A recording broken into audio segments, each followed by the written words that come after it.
Welcome to our channel. Today we how to activate iCloud Photos on Windows using iCloud for Windows, beginner guide step by step clearly. Begin by downloading and installing iCloud for Windows from the official Apple website. Once the installation is complete, launch the iCloud application on your Windows computer. Sign in using your Apple ID and password. If you have two-factor authentication enabled, you may need to. After signing in, you will see several options in the iCloud interface. Locate the option for Photos and check the box next to it. Once you select Photos, additional options will appear. Choose iCloud Photo Library to enable it. You may also want to select Download new photos and videos to my PC if you wish to save content directly to your device. After making your selections, click on the Apply button to save the changes. The iCloud Photos feature may take a moment to sync with your Windows device. After the synchronization process completes, open File Explorer on your computer. In the File Explorer's sidebar, locate and click on iCloud Photos to access your photos. You will see folders labeled Downloads and Uploads.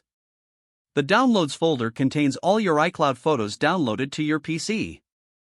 You can drag and drop photos into the Uploads folder to add new images to iCloud.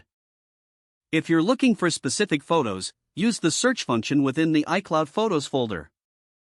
Remember that any changes you make within the iCloud Photos folder on your PC will also reflect on your Apple devices.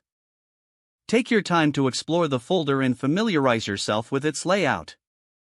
Now you are set to manage your iCloud photos easily on. Congratulations on successfully activating iCloud Photos on your Windows device. If the page does not load, refresh the browser or try again in a private or incognito window. Make sure you are using the correct email address, then retype it carefully to avoid small typos.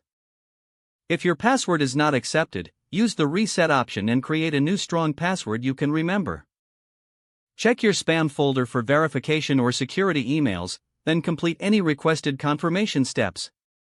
Enable two-factor authentication if available to improve account security and reduce unauthorized access risk. After signing in, review your profile details so your contact information and settings are accurate and current. If you see an error message, note it down and try again after restarting your device and internet. Log out when you finish, especially on shared devices, to keep your account and payment information secure. Don't forget to like this video and subscribe to our channel for more step-by-step tech guides.